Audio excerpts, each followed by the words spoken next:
With this video, we're going to start a series of videos with the most effective marketing strategies for different, very common companies. The first one is going to be e-commerce marketing. If your business is not e-commerce marketing, you can skip this video until you get to the video that focuses on your type of business. Or if you are curious about how to promote e-commerce products, this is worth watching. So let's begin taking a look at what are the most effective marketing strategies for e-commerce. Most people, when they start out in this business, they think they're going to promote on Instagram, social media, etc., etc. But think about how people look for products. Let's say I'm shopping for socks. I'm going to go to Google and I'm going to search for socks, or I'm going to go to Amazon and I'm going to search for socks. So Google SEO is a big part of this. Granted, it's very competitive, but at the end of the day, a lot of people, when they are shopping, they search. So you have to be discoverable by your clients through search. And of course, search is not only for Google SEO, search also happens on Amazon, Etsy, and eBay. Those are gigantic stores where you should attempt to sell. Of course, those stores have their own problems. They take a certain percentage from your sale.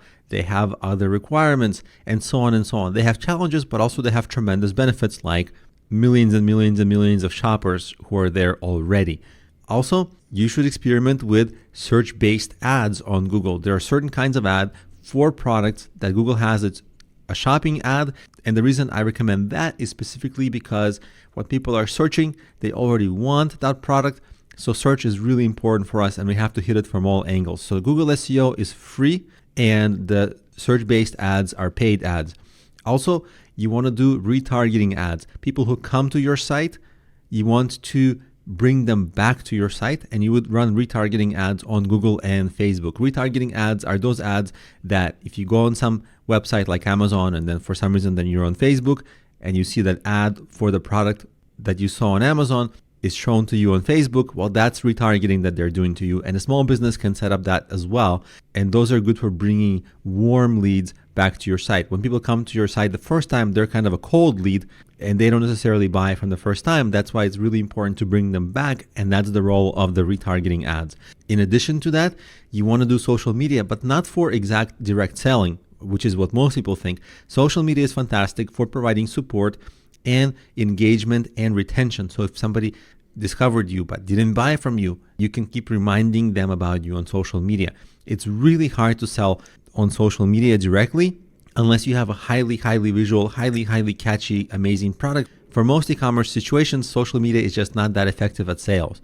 The search-based strategies work much better despite the common confusion.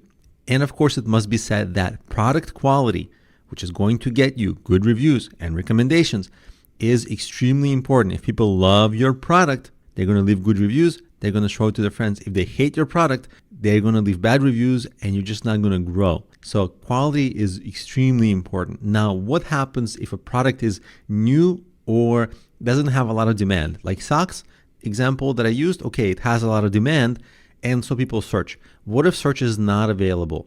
Because there's no demand. People either don't know your product exists if it's new, or there's too little search. Well, you can educate people by getting publicity. You can go on podcasts, different blogs, contact bloggers, contact influencers, get publicity. Just be very careful of overspending because a lot of influencers will take your money up front. They'll tell you they're great, but they're not going to be that great in the end. And usually you don't make a lot of money with this strategy. So be very careful with that. It's an easy way to lose money.